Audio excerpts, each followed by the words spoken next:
नमस्कार, आभार, अभिनंदन, स्वागत आप सभी का। Hello money 9। मेरा सवाल है मैं हूं विपुल सिंह। जितना बाजार के एक्सपर्ट, तमाम बाजार के जानकारों को डर लग रहा है इन स्तरों पर, बाजार उन डर को लगातार पार करते हुए जा रहा है। जी हाँ, और शायद इस समय के बाजार को देखकर ही लग रहा है कि डर के आगे जीत है। आज हमने देखा कि 19,450 के स्तर को भी निफ्टी ने पार किया। आज का इंट्राडे हाई है 19,472 और अब 20,000 की तरफ धीरे धीरे करके बाजार बढ़ता हुआ जा रहा है। क्या 20,000 तक बाजार इसी तरीके से आगे बढ़ता जाएगा, या वाकई में जो आशंका, जो डर लग रहा है कि शायद बाजार इन स्तरों से फिसलेगा एक बार फिर से तेजी के साथ, या फिर वो देखने को मिलेगा? इन्हीं तमाम मुद्दों पर बातचीत करेंगे। लेकिन आज की जरा नज़र डाल लेते हैं कि आज कौन से सेक्टर चल रहे हैं। तो आज शानदार मूव देखने को मिल रहा है रियल्टी सेक्टर के अंदर। 3.25% के आसपास की तेजी यहाँ पर देखने को मिल रही है और सभी रियल्टी शेयर काफ़ी तेजी के साथ आगे बढ़ते हुए। लूना डेवलपर 4.5% ऊपर, ओबराय रियल्टी में हम देख रहे हैं 4% से ज़्यादा की तेजी। इंडिया बुल्स रियल एस्टेट करीब 4% ऊपर है। गोदरेज प्रॉपर्टीज़ में 3.5% की तेजी। DLF 3.25% ऊपर। प्रेस्टीज एस्टेट में 2.5% की तेजी देखने को मिल रही है। और ओवरऑल अगर हम बाजार की एक समय ब्रेथ की बात करें, निफ्टी की खास तौर से, तो यहाँ पर हम अगर देखें तो यहाँ पर ज़्यादातर शेयरों में जो है इस समय बढ़त बनी हुई है। 32 शेयर ऐसे हैं निफ्टी के जो कि मजबूती के साथ कामकाज कर रहे हैं और 18 शेयरों में इस समय दबाव देखने को मिल रहा है, जो बाजार को थोड़ा सा नीचे खींच रहे हैं। उसमें लगातार आज भी आयशर मोटर्स में दबाव देखने को मिल रहा है। मारुति में भी दबाव देखने को मिल रहा है 1.5% के आसपास। इसके अलावा HDFC life, Bajaj finance, HCL tech में भी दबाव बना हुआ है। मजबूती कहाँ पर देखने को मिल रही है? निफ्टी को जो ऊपर शेयर खींच रहे हैं उसमें M&M शामिल है। पावर ग्रिड के अंदर हम अच्छी मजबूती देख रहे हैं। इसके अलावा NTPC में 1.5% से ज़्यादा की मजबूती देखने को मिल रही है। तो अब सवाल यही कि बाजार की दिशा अब आगे कैसे होगी, जो अच्छे शेयर चल रहे हैं उसमें रणनीति क्या होनी चाहिए, और आपके प्रश्नों के उत्तर होंगे। लेकिन सबसे पहले आपको आज के खास मेहमान से रूबरू कराते हैं।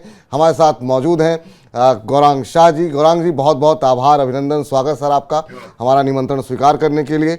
और बेसब्री से तमाम दर्शक आपका इंतजार करते हैं। पहले सर बाजार पे ही आपकी राय जानना चाहेंगे। दो तरह के व्यूज सर निकल के आ रहे हैं। एक तो ऐसा लग रहा है कि बाजार में एक तरफा रैली के बाद अब थोड़ी सी गिरावट देखने को मिल सकती है।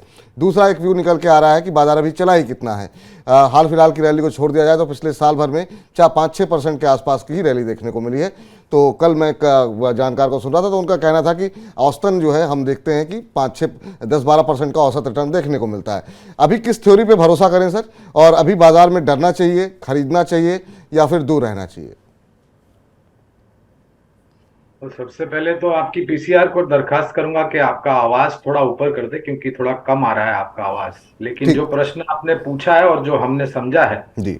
तो आपका प्रश्न बाजार के ऊपर है। क्या यहाँ पर खरीदारी करनी चाहिए या इंतजार करना चाहिए, क्या होगी बाजार की चाल यहाँ से? जी बिल्कुल। अगर यही प्रश्न है आपका, तो मेरे ख्याल से उत्तर में हम ये कहना चाहेंगे कि पिछले हफ्ते बुधवार से जो तेजी हुई, एक्सपायरी का दिन था क्योंकि गुरुवार को छुट्टी थी, शुक्रवार को वो तेजी और बढ़ी आगे। इस हफ्ते जब सोमवार को लौट करके आए तो सुबह अच्छी शुरुआत हुई, लेकिन दिन के दरमियान में थोड़ी बहुत बढ़त हम गंवा चुके थे और फिर बंद होते होते ऊपर के तरफ के दायरे।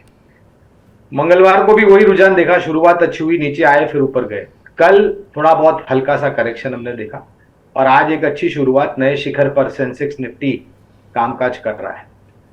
अब विपुल, इतनी बेहतरीन 6 दिनों के रुझान के बाद अगर थोड़ा बहुत करेक्शन बाजार में आता भी है तो मेरे ख्याल से किसी को शिकायत नहीं करनी चाहिए, और ये बाजार की सेहत के लिए अच्छा है। हम मेरे ख्याल से हमने 3-4 शो किए हैं आपके साथ इसी शो में, चैनल पर, और हमने हर बार यही कहा है, और पिछली बार भी हमने यही कहा था कि बाजार में जब भी करेक्शन आता है तो एक अच्छी बात होती है, सेहत के लिए अच्छा होता है बाजार की, और आपकी पूंजी के लिए अच्छा होता है।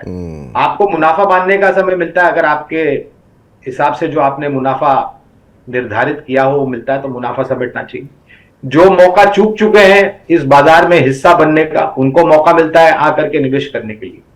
और मैं नहीं मानता कि किसी को भी शिकायत करनी चाहिए। करेक्शन सिर्फ हमारे बाजार में नहीं, पूरे दुनिया भर के बाजार में जितने भी शेयर बाजार है वहां पर ऐसा ही रुझान होता है। और खास करके जब बाजार सर्वोच्चम ऊंचाई को पार करता है, हमारे बाजार में इतिहास गवाह है, उसके बाद थोड़ा बहुत कंसोलिडेशन होता भी है।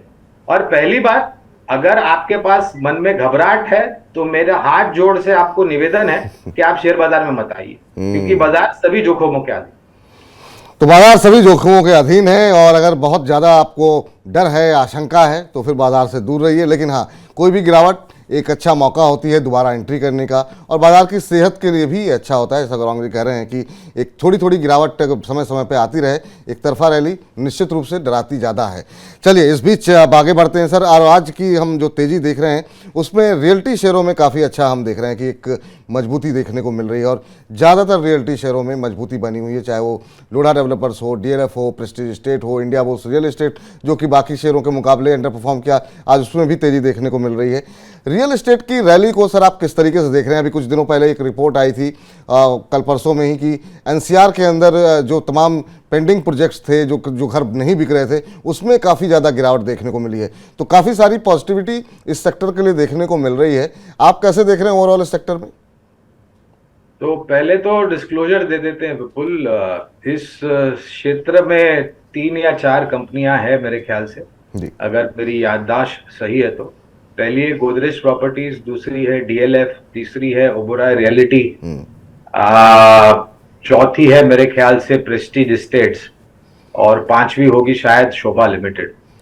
अब परिस्थिति है कि नोएडा में ही मेरे ख्याल से 2-3 महीने पहले डीएलएफ कंपनी ने एक इतिहास बनाया था, जब 7-7 करोड़ के घर बेचे थे, और एक इतिहास रिकॉर्ड स्तर पर वो बिकवाली हुई थी। दूसरी जगह पर अगर आप देखने जाए शहरों में, तो मुंबई में भी मेरे ख्याल से क्लस्टर रिडेवलपमेंट को लेकर के एक बहुत बड़ा फायदा रियल एस्टेट सेक्टर को मिल सकता है। और बॉम्बे जैसे शहर में आपको भी पता है, एक 60 टापुओं को जोड़ करके एक आइलैंड बना था जिसका नाम दिया गया था मुंबई, बॉम्बे सिटी। अब यहाँ पर जमीन की किल्लत है, तो और बॉम्बे शहर में 1940 1950 के पहले के ग्राउंड प्लस 1 ग्राउंड प्लस 3 जो स्ट्रक्चर्स होते हैं वो बहुत सारे, और काफी सारे जो इमारत है वो डायलैपिडेटेड यानी कि बहुत बुरी परिस्थिति में है, और उनको रिडेवलपमेंट करना जरूरी है। और खास करके बारिश के मौसम में ऐसे घटनाक्रम या वाकया होते हैं जहां पर जो इमारत होती है वो धंस जाती है और कुछ लोग जान गंवा बैठते हैं। ये पिछले सालों का कुछ इतिहास भी रहा है। तो कहने का तात्पर्य यह है कि मौका बिल्कुल है, सक्षम और मजबूत कंपनियों पर आपको ध्यान देना चाहिए इस क्षेत्र के। ये टिप्पणी मैं इसलिए कर रहा हूं विपुल, क्योंकि काफी कुछ नियम कानून और अनुशासन आने के बावजूद ये सेक्टर हाई बीटा है। और जब भी बाजार में गिरावट आती है तो पहले ये क्षेत्र धराशायी होता है। तो अगर आपके पास जोखिम झेलने की क्षमता अगर थोड़ी बहुत ज्यादा है, तो ये जो 4-5 कंपनियों का मैंने नाम लिया है उस पर आप ध्यान दे सकते हैं। और हमारा अनुमान यह है कि आने वाले समय में मेरे ख्याल से जो मांग है कमर्शियल और रेसिडेंशियल एसेट्स की, वो धीरे धीरे करके और भी ऊपर जाएगी। और जो रजिस्ट्री की रन रेट है बिल्कुल, वहां पर भी मेरे ख्याल से काफी अच्छा आंकड़ा आया है। सिर्फ एक ही दिक्कत है, बहुत सारे परमिशंस क्लियरेंस लेने पड़ते हैं before you go and start a particular project. तो यहां पर मेरे ख्याल से केंद्रीय सरकार की तरफ से या राज्य सरकार की तरफ से इन सब क्लियरेंसेस को लेकर के, नियमों को लेकर के अगर थोड़ी बहुत कमी की जाती है या फिर सिंगल विंडो क्लियरेंस दिया जाता है, तो वो मेरे ख्याल से बहुत लाभदायक होगा इस क्षेत्र के लिए। बिल्कुल। और अभी आपने कहा सक्षम और मजबूत कंपनियों में खरीदारी जो है करनी चाहिए, लेकिन हमारे एक दर्शक हैं राजीव जी, उनकी तरफ से एक सवाल आया है A to Z infra engineering को लेकर के। 7 रुपये का शेयर है सर, और वो कह रहे हैं कि यहाँ पर उन्होंने 7 रुपये की खरीद की हुई है, 7 रुपये 5 पैसे के आसपास चल रहा है। पिछले 1 महीने में 13-13.5% ये शेयर ने नेगेटिव रिटर्न दिया है, 6 महीने में करीब 29% टूटा है। आप कोई टिप्पणी करना चाहेंगे सर इस पर? मेरे ख्याल से साल भर का और 3 साल का भी इनको देखना चाहिए, तब जाकर के इनको वास्तविकता का अनुभव होगा। और मैं अक्सर ये राय देता हूं विपुल कि आपने बहुत मेहनत से पैसे कमाए हैं और उससे ज्यादा मेहनत करके उन पैसों की बचत करी है। बिल्कुल। अगर आप ही लापरवाही बरतेंगे तो फिर दूसरे को दोष क्या देना। तो 7 रुपया शेयर इसलिए दाम है क्योंकि उस कंपनी में बहुत सारी कमियां हो सकती है, और ये मेरे ख्याल से चर्चा में भी रहा था, खबरों में भी रहा था, नकारात्मक कारण को लेकर के। बिल्कुल। हम ऐसी कंपनियां कवरेज नहीं करते हैं क्योंकि हमें लग रहा है कि हमारा समय व्यर्थ होता है ऐसी सब कंपनियों पर कवरेज रखने के लिए। कवरेज नहीं है इसलिए विशेष रूप में टिप्पणी नहीं कर सकूंगा, लेकिन इनको एक हिदायत या फिर एक सलाह या राय बिल्कुल दे सकता हूं कि गलती कर दी आपने एक बार, ठीक है, दोबारा ऐसी गलती ना करें। तो एक बार गलती हो गई राजीव जी आपसे, दोबारा ऐसी गलती मत कीजिए। बहुत सारी मजबूत कंपनियां हैं और इस समय तो पूरा बाजार ही चल रहा है, तो अच्छे शेयरों को चुनिए। कम से कम रिटर्न कम मिलेगा लेकिन सुरक्षित आपके पैसे रहेंगे, इस पर फोकस कीजिए। इस बीच योगी जी की टिप्पणी आई है। विपुल जी, गौरांग शाह जी और मनी 9 की पूरी टीम को मेरी राम राम। राम राम योगी जी, कैसे हैं आप? और अपना कोई भी प्रश्न हो तो आप बिल्कुल पूछ सकते हैं। ऋषु श्रीवास्तव जी का प्रश्न आया है, 30,000 हैथवे केबल खरीद रखे हैं। एक ही शेयर में इतना निवेश जो है वो ऋषु जी सही नहीं रहता है, लेकिन फिर भी चलिए ठीक है, आपका धन है। 30,000 शेयर लिए हुए हैं 16 रुपये 40 पैसे पे, और ये कह रहे हैं कि अगले 2-3 दिन में क्या मेरा भाव आ सकता है क्या। सर 30,000 शेयर लेकर के आप 2 दिन के नज़रिए के साथ आप कामकाज कर रहे हैं। अब मुझे नहीं पता कि इस पर कुछ टिप्पणी करेंगे गौरांग जी या नहीं करेंगे, लेकिन 1-2 दिन के नज़रिए 16 रुपये समथिंग का आपका प्राइस है, 15.75 के आसपास चल रहा है, अभी करीब 1.5% के आसपास की तेज़ी देखने को मिल रही है आज शेयर में। सर कैसे कुछ कहना चाहेंगे ऋषि जी को? 30,000 शेयर ले रखे हैं और 1-2 दिन के अंदर कह रहे हैं कि मुझे क्या भाव मिल जाएगा। 50 पैसे नीचे शेयर आया है तो थोड़े से परेशान हो गए हैं, लेकिन 1-2 दिन के अंदर बहुत अच्छे रिटर्न चाहते हैं। पहले तो मुझे कंपनी का नाम सुनाई नहीं Hathway cable sir, Hathway cable. फिर से वही राय जो मैंने पहले हमारे दर्शक मित्र को दी। देखिए, शेयर बाजार कोई जादू की छड़ी घुमा करके आपके पैसे 9:15 बजे लगाएं और 3:25 पर 2 गुना हो जाएंगे, ऐसा कोई नहीं है। ये शेयर बाजार है, और जैसे मैंने प्रोग्राम के शुरुआत में कहा, ये आपके पास जोखिम झेलने की क्षमता होनी चाहिए। अगर आप कारोबार इंट्राडे करते हैं छोटी अवधि के लिए, तो आपका जो जोखिम झेलने की क्षमता है वो 100 गुनी होनी चाहिए। और अगर शेयर बाजार इसी तरीके का होता तो मेरे ख्याल से भारत में क्या पूरे दुनिया भर में गरीबी नाम की चीज नहीं होती, क्योंकि सब अपने स्मार्टफोन्स को लेकर के या लैपटॉप्स या पैमटॉप्स को लेकर के बैठ जाते सुबह 9 बजे से शाम को दोपहर के 3:30 बजे तक, और फिर करोड़पति बन जाते। ऐसा नहीं होता है मेरे भाई, आपको समझदारी से काम करना चाहिए। कवरेज ऐसी सब कंपनियों पर रखते नहीं है, लेकिन इनको भी यही बोलूंगा, गलती एक बार कर दी, दोबारा मत कीजिएगा। और इनके पहले जो दर्शक मित्र थे जिन्होंने हमें राम राम कहा, जी। तो उनको भी जय जय श्री राम हमारे तरफ से। जय श्री राम। चलिए, तो ये योगी जी आपको गौरांग जी की तरफ से भी राम राम हो गई है। इस बीच कैलाश जी का एक प्रश्न आया है, उस पर जरा बातचीत कर लेते हैं। कह रहे हैं कि सर करंट लेवल पे MCX खरीद सकते हैं क्या? आज MCX के अंदर सर अच्छा मूव भी देखने को मिल रहा है, हालांकि 7% की तेजी आज इंट्राडे में देखने को मिल रही है, और पिछले 1 महीने में करीब 10% के आसपास की तेजी देखने को मिली है। MCX को लेकर के सर पहले भी बहुत सारे सवाल आते रहे हैं, BSE को लेकर के, MCX को लेकर के, CDSL को लेकर के। एक्सचेंजेस में सर निवेश कितना सुरक्षित रहता है आपकी नज़र में, और MCX पर आपकी टिप्पणी क्या रहेगी? देखिए, MCX ज्यादातर कमोडिटी बाजार से ताल्लुक रखता है, क्योंकि ये मल्टी कमोडिटी एक्सचेंज नाम था और फिर उसका नाम MCX में तब्दील किया गया। ऐसे ही BSE है, बॉम्बे स्टॉक एक्सचेंज, जो कि लिस्टेड एंटिटी है और प्लेटफॉर्म्स उपलब्ध कराते हैं, मुहैया कराते हैं लोगों को निवेश करने के लिए शेयर बाजार में। उसी तरह CDSL है वगैरह वगैरह, कैम्स है, जो कि ताल्लुक रखते हैं शेयर बाजार से, कमोडिटी मार्केट से। मैं इतना कहूंगा विपुल, यहाँ पर भी सीधी सीधी राय नहीं दे सकता क्योंकि कवरेज नहीं है, लेकिन अगर आपका मैंने एक गणित किया था विपुल, सेंसेक्स और निफ्टी का सालाना रिटर्न आने वाले 4 या 5 सालों में, और मैंने बहुत ही साधारण सा रिटर्न 12% का लिया था पूरे वर्ष में पर एनम। अगर उसको मैं कंपाउंड करता हूं आने वाले 4 या 5 सालों में, जहां पर आज 65,000 के आसपास, 500 के आसपास सेंसेक्स है, 19,400 500 के आसपास निफ्टी है, तो 12% का मैंने एनुअल रिटर्न लिया, उसको कंपाउंडिंग किया मैंने जी।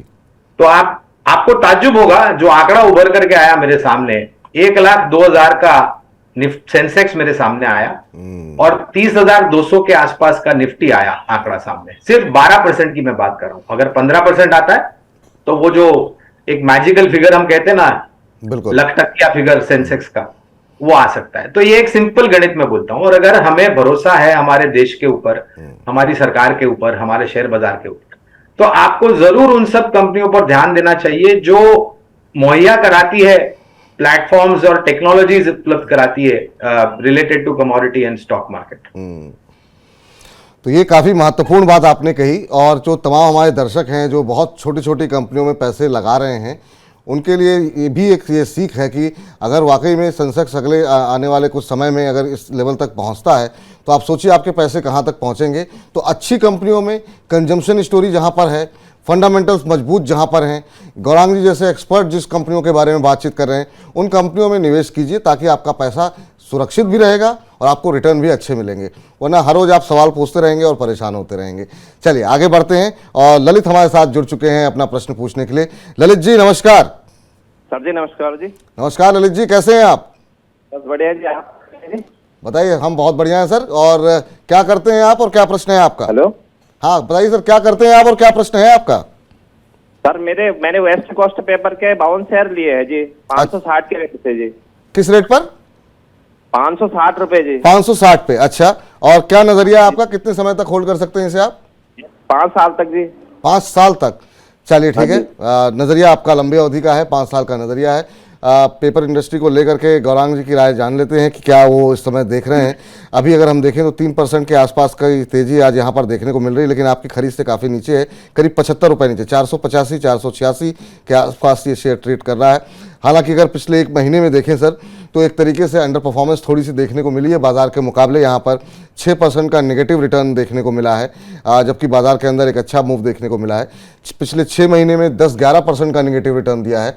ओवरऑल पेपर इंडस्ट्री पे सर आपकी क्या राय है, और वेस्ट कोस्ट पेपर अगर आप ट्रैक करते हो तो पहले तो विपुल, इस सेक्टर को लेकर के हम थोड़े बहुत मायूस इसलिए हैं क्योंकि फ्रॉम पेपर टू पेपरलेस हम जा रहे हैं। और पर्यावरण को बनाए रखने के लिए हम जितना पेपर कम इस्तेमाल करें उतना अच्छा है जी। क्योंकि इसका सीधा पर्यावरण पर असर पड़ता है। दूसरी बात, ये क्षेत्र ऐसा है जो साल में मेरे ख्याल से 1 या 2 बार लोगों के रडार पर आता है जब कुछ खबरें उभर करके आती है, खास करके इंपोर्ट ऑफ पेपर की प्राइसिंग को लेकर के, पेपर प्रिंट्स को लेकर के वगैरह वगैरह। हाँ, लेकिन ऐसा नहीं कि पेपर कागज आपको बिल्कुल जीवन में जरूरी नहीं है, जरूरी है। जहां पर भी जरूरत है वहां पर जरूरी पड़ता है कागज, यानी कि, और वहां पर पेपर इंडस्ट्री का की अदाकारी भी आती है। एक जो ट्रिगर पॉजिटिव मुझे लग रहा है वो है जो वो जो पतली पतली पॉलिथीन बैग्स नहीं आती है विपुल, जो हम बाजार में जाते हैं तो कुछ भी खरीद करने के लिए, तो वो जी जी दुकानदार आपको या फिर सब्जी वाला आपको थमा देता है हाथ में। बिल्कुल। तो फ्रॉम उसको भी कम करने की, वहां भी पर्यावरण को लेकर के, और उसको रिप्लेसमेंट करने के लिए कागज के बैग्स आजकल काफी लोग इस्तेमाल करने लगे। उससे मांग जो है वो ऊपर जाएगी। कहने का तात्पर्य यह है कि इस क्षेत्र में आपको रुझान आते हुए दिखेगा, लेकिन काफी समय लगेगा क्योंकि ये पूरा निर्भर है खबरों के ऊपर और क्या नियमों का उल्लंघन करते हैं लोग प्लास्टिक को यूज करके, या फिर उसको टोटली बहिष्कार करते हैं प्लास्टिक को और पेपर का इस्तेमाल करते हैं। तो इस क्षेत्र से जुड़ी अच्छी और मजबूत कंपनियों में आपको ध्यान देना चाहिए, बशर्ते कि आपके पास 1.5-2 साल का समय हो, क्योंकि इतना टाइम लगेगा पूरी तरीके से जो नो प्लास्टिक से जो हम उभर रहे हैं टू पेपर, उसको ट्रांसफॉर्मेशन करने के लिए। तो इनका नजरिया सर 5 साल का है, तो क्या अभी होल्ड कर सकते हैं? देखिए, मैं सीधे सीधे राय नहीं दे सकता विपुल, क्योंकि हमारे पास कवरेज नहीं है, लेकिन हाँ, कंपनी अच्छी है और मैं मानता हूं कि अगर हम और आप दुकानदार को और सब्जी वालों को मना कर दें कि हमें वो प्लास्टिक की जो थैली है वो नहीं चाहिए, तो मेरे ख्याल से इसका रुझान और ज्यादा बेहतर हो सकता है। ठीक। इस बीच राजेश नरूला जी की टिप्पणी आई है और कह रहे हैं, सर प्लीज कन्वे माई प्रणाम to Gaurang ji, I am his big fan. तो आपके बड़े प्रशंसक हैं, बड़े फैन हैं राजेश नरूला जी, और कह रहे हैं कि उनकी तरफ से आप जो है, मैं आपको प्रणाम कर रहा हूं सर, कि उनका प्रणाम आप स्वीकार कर लीजिए। तो ये राजेश जी की तरफ से टिप्पणी आई है। चलिए इस बीच एक और सेक्टर पे बातचीत कर लेते हैं, और उस सर खासतौर से हम आज हमने जो मजबूती देखी है वो टायर क्षेत्र में, खासतौर से सीएट के अंदर एक अच्छा खासा मूव देखने को मिल रहा है। टायर सेक्टर को लेकर के सर आपका व्यू क्या है? क्योंकि यहाँ पर 2-3 स्टोरीज निकल के आई। एक तो ऑटो सेक्टर की स्टोरी है, जहाँ गाड़ियों के नंबर्स काफ़ी अच्छे आ रहे हैं। हमने देखा कि अंतर्राष्ट्रीय स्तर पे जो कच्चे तेल की कीमतें हैं उसमें गिरावट देखने को मिली है, उसका भी फायदा इस सेक्टर को मिल रहा है। जेके टायर हो, अपोलो टायर हो, सब में एक अच्छा मूव है। और आज सीएट के अंदर खबर, हालांकि मुझे नहीं पता कि क्या है, कुछ होगी निश्चित रूप से, 18% की तेजी है सर इंट्राडे लेवल पे।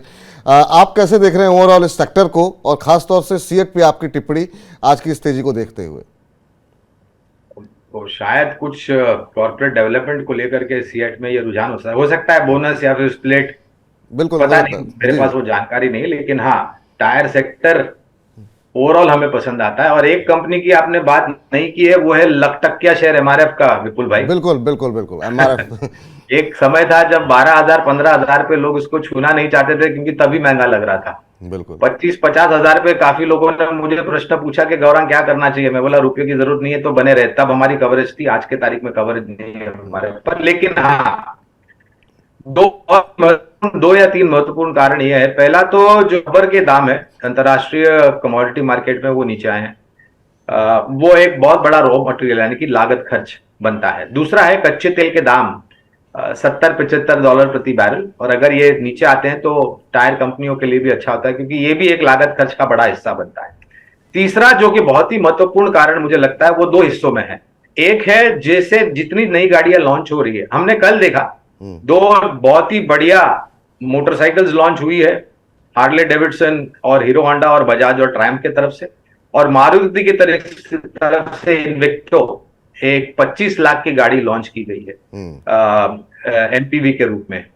और कई सारी गाड़ियां इस कैलेंडर साल में 2023 में दिसंबर के आते आते आपको दिखेगी, और आने वाले भविष्य में और भी गाड़ियां। तो जितनी भी नई गाड़ियां आएगी जाहिर है उनपे टायर्स तो लगेंगे, बिना टायर के गाड़ी साइकिल कुछ नहीं चल सकता बिल्कुल। और दूसरी बड़ी बात है इसी प्रश्न का उत्तर देते हुए, रिप्लेसमेंट मार्केट।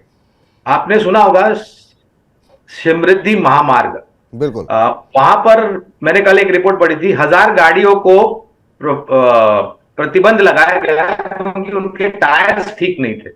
और अगर आपको 100-120 की किलोमीटर के रफ्तार पर किसी भी वाहन को चलाना है तो समझदारी इसी में है कि पहले आप अपने टायर को देखें कि दुरुस्त है कि नहीं है, क्योंकि उससे हादसा होने का बहुत बड़ा कारण हो सकता है। तो रिप्लेसमेंट मार्केट, कहने का तात्पर्य है कि रिप्लेसमेंट मार्केट भी बहुत बड़ा है। और एक उदाहरण आपको देता हूं विपुल भाई, अगर आपके पास कोई वाहन है, 2 व्हीलर या 4 व्हीलर जो भी है, अगर उसमें मान लीजिए आपके अपोलो का टायर लगाओ या फिर सीएट का टायर लगाओ, ऐसे तो 50,000 किलोमीटर या 5 साल की गारंटी कंपनी देती है। अगर वो टायर ने आपको अच्छा साथ दिया तो आप जब रिप्लेसमेंट का समय आएगा, और फर्ज कीजिए आपने सीएट के टायर लगाए, तो आप दुकानदार को जाकर के वही बोलेंगे कि मुझे सीएट के टायर चाहिए। बिल्कुल। तो ये है ब्रांड लॉयल्टी और स्ट्रॉन्ग ब्रांड्स।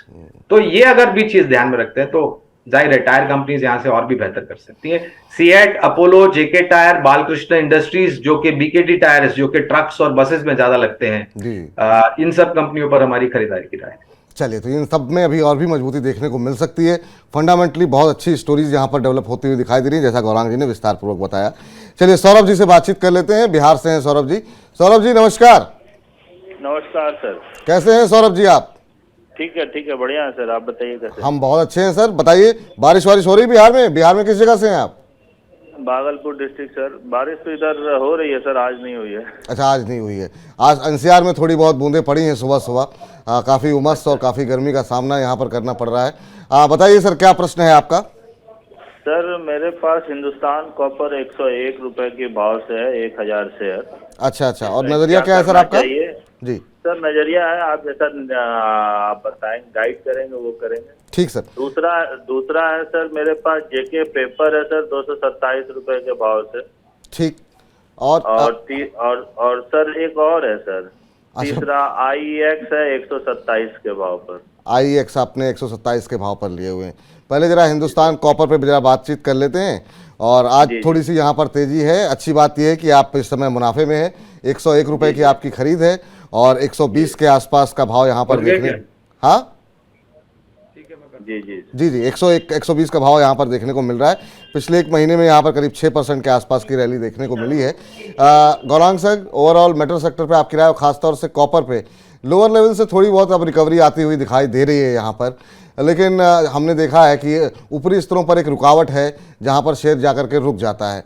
नज़रिया इन्होंने तय नहीं किया है, आपकी राय के ऊपर निर्भर हैं। इसके अलावा अगर आप ऊर्जा क्षेत्र में IEX, जो कि यहाँ पर एक खबर आई थी एक्सचेंजेस को लेकर के और उसके बाद से हमने दबाव देखने को मिला यहाँ पर, और दूसरा पेपर सेक्टर पे हम लोग हालांकि बात कर चुके हैं, लेकिन एक जेके पेपर भी इनके पास पड़ा हुआ है। आपकी टिप्पणी सर? तो जेके पेपर के ऊपर देखिए विपुल, क्योंकि कवरेज दिए तो मैंने जो पूरा एक ब्यौरा पेपर को लेकर के क्षेत्र में आपके सामने रखा, वही मैं बोलूंगा। बिल्कुल। IEX कवरेज हम नहीं रखते हैं, लेकिन सावधानी बरते। स्टॉक अगर 300 वाला 150 रुपया हो गया, उसका ये मतलब नहीं कि अच्छा का है। 150 वाला 50 भी हो सकता है, बिल्कुल, इसमें कोई आश्चर्य नहीं होना चाहिए। तो सावधानी और आजकल इस कंपनी को लेकर के बहुत सारे जो छोटे निवेशक है वो सवाल पूछ रहे हैं। मेरे ख्याल से किसी ने बहुत बड़ा माल छोड़ा है और यहाँ पर छोटे निवेशक फंस गए हैं। तो मेरे ख्याल से आपको थोड़ा बहुत सावधान रहना चाहिए। रही बात हिंदुस्तान कॉपर की, तो धातु क्षेत्र में जो हमें पसंद आता है, मैं पूरा फेरस नॉन फेरस आपके सामने रख देता हूँ। टाटा स्टील है, वेदांता है, हिंडाल्को है, JSPL है और JSW स्टील है। अब हिंदुस्तान कॉपर पर कवर नहीं, इसलिए विशेष रूप में टिप्पणी नहीं करूंगा, लेकिन अगर आपको कॉपर से जुड़ी हुई कोई दूसरी कॉपर और एल्यूमिनियम से जुड़ी हुई कोई दूसरी कंपनी देखनी है तो मेरे ख्याल से Hindustan, bag your pardon, Hindalco एक बेहतर विकल्प हो सकता है। तो यहाँ पर सर आपको प्रॉफिट हो रहा है तो आप चाहें तो यहाँ से स्विच कर सकते हैं हिंडाल्को में, वो आपके लिए ज़्यादा बेहतर होगा। 18-19 रुपये का आपको प्रॉफिट हो रहा है, 101 पे आपने खरीदा हुआ है। बाकी जहाँ तक रही जेके पेपर की बात, तो पेपर क्षेत्र पे बड़ी विस्तारपूर्वक चर्चा की गई है। कार्यक्रम के बाद आराम से आप सुनिएगा उसको, गौरांग जी ने क्या कुछ कहा है वहाँ पर। लेकिन अगर आप जेके पेपर में बने रहते हैं तो वहाँ पर आपको बता दें कि लंबी अवधि के लिए आपको इंतजार करना पड़ेगा, ये टिप्पणी गौरांग जी की तरफ से आई थी। और आईएक्स में सावधान रहें और अगर ब्रेक इवन के आसपास है तो निकल जाएं, क्योंकि ऑलरेडी काफ़ी गिरावट आ चुकी है, हो सकता है भविष्य में और गिरावट देखने को मिले। चलिए इस बीच आगे बढ़ें, अगले दर्शक से बातचीत करें। उससे पहले अपने दर्शकों को बता दें कि आप भी कोई प्रश्न पूछना चाह रहे हैं, फंडामेंटली बाजार को समझना चाह रहे हैं, अपनी कंपनी के बारे में विस्तारपूर्वक फंडामेंटल्स समझना चाह रहे हैं, तो आप गौरांग जी से पूछ सकते हैं प्रश्न अपना। 9311211874 यह है हमारा दूरभाष क्रमांक नंबर, जिस पे आप व्हाट्सएप करके अपने प्रश्न पूछ सकते हैं। आपको करना सिर्फ इतना है कि एक सवाल हमको जो भी हो वो भेज दीजिए, लेकिन सवाल थोड़ा विस्तार से भेजिए। जैसे आपने किस भाव पे शेयर खरीदे हैं, किस कंपनी के शेयर ले रखे हैं, कितने समय तक उस शेयर को आप होल्ड कर सकते हैं, नज़रिया छोटी अवधि का है या फिर लंबी अवधि का। ये तमाम जानकारी के साथ अगर आप प्रश्न पूछेंगे तो उतने ही विस्तारपूर्वक गौरांग जी आपके प्रश्नों के उत्तर देंगे। चलिए मुस्तफ़ा शेख साहब हमारे साथ जुड़ चुके हैं प्रश्न पूछने के लिए। शेख साहब नमस्कार। नमस्कार सर जी, नमस्कार। कैसे हैं सर आप? हम बहुत अच्छे हैं शेख साहब, आप बताइए कहाँ से बोल रहे हैं पहले तो? मैं सर नवी मुंबई से बोल रहा हूँ सर। चलिए बहुत अच्छी बात है सर। बारिश हो रही है मुंबई में भी? बिल्कुल बिल्कुल अभी हो रही है, लेकिन उतनी तेज नहीं है। और आपके यहाँ कैसी है बारिश? बारिश हमारे यहाँ थोड़ी कम हो रही है, लेकिन हाँ आज सुबह सुबह जो है मौसम थोड़ा सा सुहाना हुआ है, तो उम्मीद करते हैं कि यहाँ पर भी थोड़ी बारिश होती रहे। बिल्कुल बिल्कुल। और आप कैसे हैं सर? होना चाहिए बारिश पूरे देश में। बिल्कुल बिल्कुल। बताइए क्या प्रश्न है आपका? सर मेरे पास है नहीं है। मैं चाहता हूँ कि स्पेंसर रिटेल और सुवेन लाइफ साइंस जो रिसर्च कंपनी है, R&D करती है, ये दोनों का मैं इन्वेस्टमेंट करना चाहता हूँ लॉन्ग टर्म के लिए। थोड़ा तो ये आपने रिस्क के साथ। अच्छा, सुवेन लाइफ साइंसेज और स्पेंसर रिटेल, इन दोनों सेक्टर के ऊपर हम एक बार राय ले लेते हैं सर से, गौरांग जी से। और अगर वो स्पेसिफिक कंपनी, अगर वो उनका एक्सपोजर होगा, वो ट्रैक करते होंगे तो टिप्पणी करेंगे। पर ओवरऑल रिटेल क्षेत्र के ऊपर और खासतौर से सुवेन लाइफ साइंसेज में जिस क्षेत्र में कंपनी कामकाज कर रही है, उस पर क्या कुछ भविष्य उनको दिखाई दे रहा है फंडामेंटली, और वहाँ पैसे लगाए जा सकते हैं या नहीं, ये गौरांग जी से पूछ लेते हैं। गौरांग सर आपकी राय जानना चाहेंगे। एक तो इन्होंने रिसर्च की अपनी, मुस्तफ़ा साहब ने, और इन्होंने दो कंपनियां आइडेंटिफाई की है, एक तो R&D company Suven life sciences और दूसरा इन्होंने स्पेंसर रिटेल को आइडेंटिफाई किया है। इन दो सेक्टर्स पर सर आपका व्यू, और अगर आप ट्रैक करते हो तो इस पर आपकी टिप्पणी। देखिए स्पेंसर रिटेल पर तो कवर नहीं, लेकिन इसकी तुलना में अगर कोई दूसरी कंपनी मुझे सुझाव देना है तो आदित्य बिरला फैशन रिटेल मेरे ख्याल से 210 के आसपास मौजूदा स्तर होगा, जब पिछली बारी मेरी नजर पड़ी थी। यहाँ पर आप खरीदारी कर सकते हैं। ये कंपनी चर्चा में थी कुछ 4-5 हफ्ते पहले, जब इसने एक कंपनी का अधिग्रहण किया था और बाजार को लगा के जो मूल्यांकन दिए थे वो बहुत ऊपर की तरफ से, हमें ऐसा नहीं लगा। इस कंपनी के पास इसके अलावा बहुत सारे पावर ब्रांड्स हैं, और जिस तरीके से रिटेल में फुटफॉल्स आने वाले समय में बढ़ेंगे और पावर ब्रांड्स जो इनके पास है उनकी सहायता से जो नतीजे आएंगे वो बेहतर आ सकते हैं। तो Aditya Birla fashion and retail हमें पसंद आता है। सुवेन लाइफ साइंस पर कवरेज नहीं है हमारी, इसलिए विशेष रूप में टिप्पणी नहीं करूंगा। लेकिन मेरी राय में अगर आपको फार्मा क्षेत्र से जुड़ी हुई कंपनियों में निवेश करना है, खास करके जो जेनेरिक्स और एपीआई से जुड़ी हुई है विपुल, तो आपको सिप्ला, सन फार्मा, डॉक्टर रेड्डीज और डीवीज लेबोरेटरीज, इन सब कंपनियों पर हमारी खरीदारी की राय है। ठीक, तो आप जिस क्षेत्र की में कंपनियां तलाश रहे थे, जो भी आपने रिसर्च किए मुस्तफ़ा जी, जो गौरांग जी को पसंद आ रही है उन कंपनियों के बारे में उन्होंने बताया, Aditya Birla fashion life retail में, और सिप्ला के अलावा जो बाकी विकल्प जो है बताए गए हैं उस पर आप गौर कर सकते हैं, वहाँ आप निवेश कर सकते हैं। चलिए बहुत सारे प्रश्न भी हैं, लेकिन जरा वक्त हो चुका है हमारे अगले सेगमेंट का, और इसमें हम बात करते हैं बजिंग स्टॉक्स को लेकर के। तो एक एक करके जरा कंपनियों को सामने लेकर के आते हैं, और सबसे पहले बात कर लेते हैं प्रेस्टीज एस्टेट को लेकर के। प्रेस्टीज एस्टेट आज पूरा रियल्टी पैक ही, जैसा कि हम बता रहे थे, कि तेजी में है, और यहाँ पर खबर ये है कि कंपनी की सब्सिडरी ने WS इंडस्ट्रीज़ के साथ एक JV की है, और ये जो JV की गई है वो IT सर्विसेज और पार्क विकसित करने के लिए की गई है। कंपनी की तरफ से। और पूरे रियल्टी पैक में तेजी है तो प्रेस्टीज स्टेज भी इससे पीछे नहीं है। और साथ ही साथ चेन्नई में करीब 6.5 एकड़ के क्षेत्र में पार्क विकसित करने के लिए पार्क भी विकसित करेगी इस जेवी के तहत। और आज हम देख रहे हैं करीब 3% के आसपास की मजबूती देखने को मिल रही है। रियल्टी शेयर पे हालांकि हम लोगों ने बातचीत कर ली है सर, पर प्रेस्टीज पे कोई टिप्पणी करना चाहेंगे सर आप? तो मैंने इस कंपनी का भी जिक्र किया था जब मैंने रियल एस्टेट सेक्टर का नाम लिया था। दक्षिण भारत स्थापित बैंगलोर में मेरे ख्याल से इनके हेड ऑफिस है, कार्यालय है, और काफी फैला हुआ कारोबार है विपुल। और सबसे अच्छी बात यह है, जो मैंने 4-5 रियल एस्टेट कंपनियों का नाम लिया, कि ये जो कंपनियां, इनके बैलेंस शीट पर डेट बहुत कम है या फिर न के बराबर है, पहली बात। दूसरी बात, इनकी जो प्रोजेक्ट्स कंप्लीट करने की रन रेट है वो जो इंडस्ट्री स्टैंडर्ड्स है उससे बेहतर है।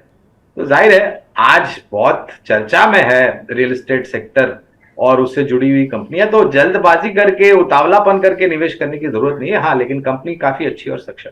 ठीक, अगली खबर आई हुई है डीसीबी बैंक को लेकर के, और आज इसके चलते हम देख रहे हैं करीब 7% के आसपास की मजबूती यहां पर देखने को मिल रही है। और खबर यहां पर यह है कि आरबीआई की तरफ से टाटा म्यूचुअल फंड को इजाज़त दी गई है कि वो कंपनी में अपना हिस्सा बढ़ा सकती है, और हिस्सा करीब 7.5% तक हिस्सा बढ़ाने को ये मंजूरी दी गई है। इसके अलावा बहुत सारे ब्रोकरेज हाउसेस की रिपोर्ट आई है जिसमें कि कंपनी पर खरीदारी की सलाह दी गई है, और आज सुबह से ही 5% से ज़्यादा की तेज़ी देखने को मिल रही है। और अभी करीब 7% ऊपर इस समय ट्रेड करता हुआ 130 रुपये 20 पैसे का भाव। डीसीबी बैंक सर ट्रैक करते हैं सर आप? एक समय पर किया करते थे बिल्कुल, लेकिन नतीजों में कुछ लोन यानी कि ऋण बड़ी बड़ी कंपनियों को दे करके नेट और ग्रॉस एनपीए काफी बढ़ चुके थे और प्रोविजनिंग काफी बढ़ गई थी। उसके कारण हमें चिंता हो गई थी और हमने कवरेज निकाल दी थी। छोटी निजी क्षेत्र कंपनियों में आपको याद होगा पिछली बारी हमने मेरे ख्याल से अशोक लेलैंड की एक बात करी थी और फेडरल बैंक की बात करी थी। हाँ, बिल्कुल बिल्कुल। तो आज अगर आपको छोटी बैंकों में देखना है निजी क्षेत्र की, तो मेरे ख्याल से सिटी यूनियन बैंक है, ये भी काफी अच्छी बैंक है। इसके अलावा 2 दिन पहले चर्चा में आईडीएफसी फर्स्ट बैंक और आईडीएफसी लिमिटेड बिल्कुल का मर्जर को लेकर के था, तब 80 के नीचे फिसला था, आज मेरे ख्याल से 80 के आसपास कामकाज कर रहा है। तो आईडीएफसी फर्स्ट बैंक, ये हमें 2 बेहतर विकल्प लग रहे हैं। तो ये 2 बेहतर विकल्प यहाँ पर निकल करके आते हुए, सिटी यूनियन बैंक, आईडीएफसी, ये यहाँ पर आप नज़रिया अपना सकते हैं। एक और खबर निकल के आई है, ऑर्डर की ही खबर है, और वो निकल के आई है केसी इंटरनेशनल को लेकर के, और आज इस खबर के चलते करीब 4% की तेज़ी यहाँ पर है। कंपनी को बड़ा ऑर्डर मिला है, 1042 करोड़ रुपए के नए ऑर्डर कंपनी को मिले हैं अलग अलग क्षेत्र में। इन ऑर्डर्स में सार्क के अंदर टेलीकम्युनिकेशन प्रोजेक्ट भी शामिल है। साथ ही साथ आपको बता दें कि मिडिल ईस्ट, एशिया में और यूरोप में, अमेरिका में टीएनडी प्रोजेक्ट के लिए भी ऑर्डर मिला है। तो कुल 1042 करोड़ के नए ऑर्डर मिले हैं, जिसके चलते आज जो है मजबूती देखने को मिल रही है। करीब 3.25% के आसपास की बढ़त इस समय, सुबह करीब 2-2.5% ऊपर था, तो अभी भी यहाँ पर मजबूती देखने को मिल रही है। नए ऑर्डर्स मिल रहे हैं सर बहुत सारी कंपनियों को जो कि मिड साइज़ हैं, छोटी कंपनियों को, काफ़ी सारी जो है खबरें आ रही हैं इस तरह की। कुछ टिप्पणी करना चाहेंगे सर इस पर? 400 के आसपास से अगर मेरी याददाश्त सही है तो केसी इंटरनेशनल पर हम खरीदारी की राय काफी लंबे समय से बना करके चल रहे हैं। इस कंपनी के बैलेंस शीट में जो योगदान आता है वो 4 मुख्य कारोबार से आता है, और सबसे बेहतरीन या अच्छी बात यह है कि चारों वर्टिकल्स बराबर का योगदान देते हैं बैलेंस शीट पर, और चारों की जो ऑर्डर बुक है वो काफी सक्षम और मजबूत है। और जो अगर मेरे ख्याल से जो मैंने पढ़ा था वो करीबन 25,000 से 30,000 करोड़ की कुल मिलाकर के केसी इंटरनेशनल के पास ऑर्डर बुक है। भारतीय रेल को लेकर के भी ये काफी बड़ा काम करते हैं और वहां से भी इनको काफी अच्छे ऑर्डर्स मिलते हैं। एक अच्छी कंपनी है, मेरे ख्याल से कैपिटल गुड्स इंजीनियरिंग कंपनी क्षेत्र से जुड़ी हुई एक मझौली कंपनी है। कामकाज भी अच्छा है, मैनेजमेंट काबिल तारीफ है, और उतनी ही क्षमता है इनमें तीव्र गति से ऑर्डर बुक को एग्जीक्यूट करने की। और इस बीच और भी कुछ खबरें निकल के आई हैं, और यहाँ पर खबरें आई हैं टाटा पावर को लेकर के सर, और जरा टाटा पावर के शेयर को जरा स्क्रीन पर लेकर के आइए, और यहाँ पर जो खबरें हैं वो अपने दर्शकों को बताएं कि यहाँ पर छत्तीसगढ़ सरकार से एक ऑर्डर मिला है वहाँ के बिजली विभाग से, और यहाँ पर स्मार्ट मीटर लगाने के लिए ऑर्डर मिला हुआ है, और ये करीब 1744 करोड़ रुपए का ऑर्डर है। और साथ ही साथ ये ऑर्डर पूरे 10 साल के लिए इनको मिला है कि 10 साल में पूरा प्रोजेक्ट पूरे राज्य के अंदर स्मार्ट मीटर लगाए जाएंगे, इसको लेकर के मिला है। अभी अगर हम देखें तो 3% के आसपास की तेज़ी दोपहर में सुबह देखने को मिल रही थी, अभी भी 2.5% के आसपास की मजबूती है। ओवरऑल पावर सेक्टर पे सर आपकी राय, और खासतौर से टाटा पावर को अगर आप ट्रैक करते हो तो? ये मेरे ख्याल से बहुत ही बड़ा संजोग है जी। आज जो विकल्प आप मुझसे पूछने वाले थे उसमें से एक नाम टाटा पावर का ही मैंने लिखा है। ओह 280 के लक्ष्य है जी। टाटा पावर पर, और ये सिर्फ स्मार्ट मीटर्स को लेकर के नहीं, लेकिन जो पूरी सूर्य से जो ऊर्जा उत्पादन होती है, सोलर एनर्जी जिसे हम कहते हैं, वायु से जो ऊर्जा उत्पादन होती है जिसे हम विंड पावर कहते हैं, ग्रीन कन्वेंशनल ग्रीन पावर जिसे हम कहते हैं, उसके साथ साथ इलेक्ट्रिक व्हीकल्स के चार्जिंग स्टेशन, जो हाइड्रो से पावर जनरेट होता है, वहां पर जो क्षमता है वो बढ़ रही है और बहुत बड़ा कामकाज हो रहा है। और सरकार की तरफ से भी इस पावर क्षेत्र को, यानी कि ऊर्जा उत्पादन करने वाली कंपनियां और ऊर्जा वितरीकरण करने वाली कंपनियों को बहुत बड़ा फायदा हो रहा है उस नीतियों में बदलाव को लेकर के। तो खरीदारी की राय आज भी है और मेरे ख्याल से काफी लंबे समय से ये 200 और 220 के आसपास दायरे में रह रहा है, बुनियाद बना रहा है। जब ये स्टॉक मेरे ख्याल से 235 240 के पार निकलेगा विपुल, तो इसका हाथ थामने वाला कोई नहीं होगा। तो यहाँ पर नज़र बना करके चलिए, खबर तो थी और गौरांग जी की इस पर मोहर भी लग गई है कि यहाँ पर जो है एक बार अगर 230 240 का स्तर इसने अगर पार कर लिया तो फिर इसको ये शेयर आपके पकड़ में नहीं आएगा। तो यहाँ पर आप अपने पोर्टफोलियो में इस शेयर को रख सकते हैं। 280 का लक्ष्य अभी गौरांग जी की तरफ से दिया गया है। आज खरीदारी की सलाह टाटा पावर के अंदर निकल करके आती हुई। अगली कंपनी पे अब बातचीत कर लेते हैं जो बर्जिंग स्टॉक्स में हमने शामिल की है। उसमें हम देख रहे हैं कि आज इंडिया बुल्स रियल इस्टेट भी है। हालांकि यहाँ पर खबर यही है कि टेक्निकल चार्ट्स पर ये 100 SMA के ऊपर निकला है और तमाम टेक्निकल एक्सपर्ट की तरफ से यहाँ पर और ज़्यादा तेज़ी की उम्मीद जताई गई है। लेकिन अगर हम पिछले एक महीने की बात करें तो फिर यहाँ पर हमने देखा है कि बाकी जो रियल्टी शेयर हैं उसके मुकाबले काफ़ी अंडर परफॉर्मेंस देखने को मिली है। 7% का नेगेटिव रिटर्न यहाँ पर दिया हुआ है। आपसे जानना चाहेंगे गौरांग सर, आपने जो 3-4 कंपनियों के नाम बताए हैं रियल एस्टेट में, उसमें जो है ये शामिल नहीं है और बाकी कंपनियों के मुकाबले अंडर परफॉर्म भी कर रहा है, तो क्या करें, दूरी बना करके चलें इस तरह की कंपनी से? कवरेज नहीं है विपुल, चलिए कोई बात नहीं सर, इसको छोड़ देते हैं सर, लेकिन सावधानी बरतें, बस यही कह सकता हूँ। चलिए सावधानी बरतिए और जो अच्छी कंपनियां हैं उस पर हम लोगों ने रियल एस्टेट पे काफ़ी अच्छी बातचीत कर ली है। अगली कंपनी जरा स्क्रीन पर लेकर के आइए और यहाँ पर जो खबरें निकल करके आई हैं वो निकल करके आई हैं उज्जीवन स्मॉल फाइनेंस बैंक। यहाँ पर Q1 के जो आंकड़े निकल के आए हैं उसमें हमने देखा कि कंपनी के डिपॉजिट में 44% के आसपास की बढ़ोतरी देखने को मिली है और कुल जो डिपॉजिट है वो बढ़ करके 26,655 करोड़ रुपए रहा है। इसके अलावा यहाँ पर कासा की अगर बात करें तो वो भी पिछले साल के मुकाबले 27% बढ़ करके 6,550 करोड़ रुपए रहा है। और आपको बता दें कि हालांकि पिछले क्वार्टर के मुकाबले कासा में थोड़ी सी गिरावट रही है, लेकिन पिछले साल के मुकाबले अगर हम देखें तो वहाँ पर अच्छी खासी बढ़त देखने को मिली है और इसी खबर के चलते आज अच्छी खासी तेज़ी यहाँ पर देखने को मिल रही है। सुबह करीब 5% के आसपास की तेज़ी थी, अब ऊपरी स्तरों से थोड़ा हल्का हुआ है, 3% की मजबूती अभी भी यहाँ पर देखने को मिल रही है।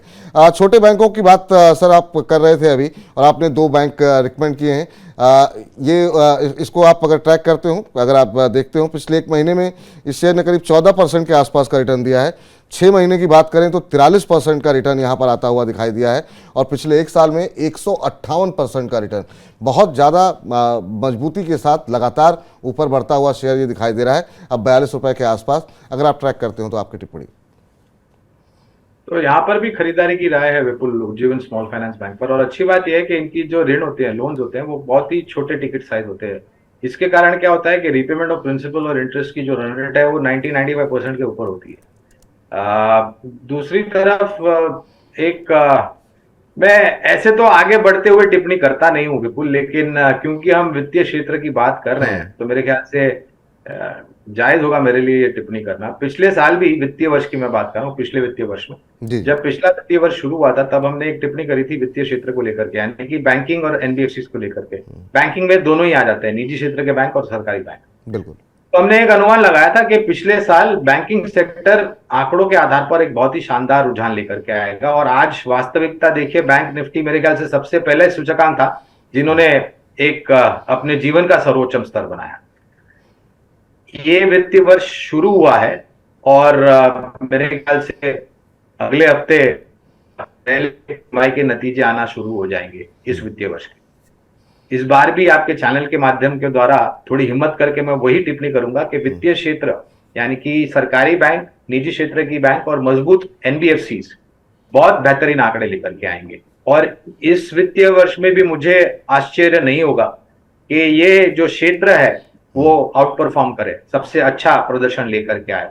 खाली एक ही रिक्वेस्ट है कि इस क्षेत्र से जुड़ी हुई यानी कि वित्तीय क्षेत्र से जुड़ी हुई सक्षम मजबूत निजी क्षेत्र की बैंक, सरकारी बैंक्स और जो मजबूत एनबीएफसीज हैं उस पर आपको ध्यान देने की जरूरत है। उज्जीवन स्मॉल फाइनेंस पर मैं नई खरीद की राय इस स्तर पर नहीं दूंगा क्योंकि हमारे लक्ष्य बहुत करीब है। गिरावट आती है तब जाकर के आप। ठीक, तो यहाँ पर कोई अगर गिरावट मिले, कोई दबाव देखने को मिले तो यहाँ पे आप एंट्री कर सकते हैं, क्योंकि काफ़ी रैली आ भी चुकी है जिसका भी हम जिक्र भी कर रहे थे, और जो लक्ष्य गौरांग जी की तरफ से निर्धारित किए गए हैं उसके काफ़ी नज़दीक पहुँचता हुआ। एक छोटी कंपनी पे खबर है सर, इंफ्रास्ट्रक्चर की कंपनी, उस पर भी अगर आप ट्रैक करते हो तो ही टिप्पणी या फिर ओवरऑल इंफ्रास्ट्रक्चर पे आपकी राय जानना चाहेंगे। आरपीपी इंफ्रा करके है और कंपनी को कई सारे बड़े ऑर्डर मिले हैं, आज ये खबर आई है और इसके चलते हम देख रहे हैं कि 12-12.5% से ज़्यादा की तेज़ी यहाँ पर है। तमिलनाडु के अंदर फ्लाईओवर प्रोजेक्ट करीब मिला है इनको 125.85 करोड़ का। इसके अलावा मदुरई के म्यूनसिपल कॉरपोरेशन से 122 करोड़ रुपए का ऑर्डर मिला है और इस तमाम ऑर्डर के ज़रिए कंपनी की जो ऑर्डर बुक है वो करीब 3240 करोड़ रुपए के आसपास हो गई है। इंफ्रास्ट्रक्चर से जुड़ी हुई कंपनी, ओवरऑल इंफ्रास्ट्रक्चर के क्षेत्र में सर आप किस तरीके से व्यू देख रहे हैं, और अगर आरपीपी को अगर आप ट्रैक करते हो तो इस पर कोई टिप्पणी आप करना चाहें तो इस विशेष कंपनी पर कवरेज नहीं, इसलिए टिप्पणी नहीं कर सकूंगा। लेकिन एक बात, ये जो पूरा इंफ्रास्ट्रक्चर कंस्ट्रक्शन क्षेत्र है यानी कि निर्माण कार्य से जुड़ा हुआ जो क्षेत्र है और उससे जुड़ी जो कंपनियां हैं, मेरे ख्याल से 3 या 4 हफ्ते पहले एक रिपोर्ट आई थी जहां पर सरकार ने पूरा जो निर्माण कार्य हो रहा है राज्य स्तर पर, केंद्रीय स्तर पर, पूरे हमारे हिंदुस्तान में, भारतवर्ष में, उसमें बहुत तीव्र गति से उसको निर्णायक तरीके से संपन्न करने की बात की है। गति शक्ति के आधार पर या बाकी अन्य दूसरी नीतियों के आधार पर मुझे लग रहा है कि ये कार्य बहुत ही सफलतापूर्वक आगे बढ़ेगा और जमीनी स्तर पर आपको इसके नतीजे आते हुए दिखाई देंगे विपुल। और इसके कारण क्या होगा कि इस क्षेत्र से जुड़ी हुई जो कंपनियां हैं, मिसाल के तौर पर जो हमारी कवरेज है वो है KNR construction, PNC infra, NCC limited जैसी कंपनियां, एलएनटी जैसी कंपनियां जो कि डाइवर्सिफाइड कारोबार रखती है, इंफ्रास्ट्रक्चर उसमें से एक मुख्य कारोबार है। और आने वाले समय में बिल्कुल अगर हमें 6-6.5% जो हमारी विकास दर है उसको 7% या उससे ऊपर जाना है तो आपको जो मौजूदा ढांचा है उसको मॉडर्नाइज करना पड़ेगा और उससे भी बड़े और सक्षम मॉडर्नाइज इंफ्रास्ट्रक्चर खड़े करने पड़ेंगे, तब जाकर के आपको सफलता मिलेगी उस विकास दर पर पहुंचने के लिए।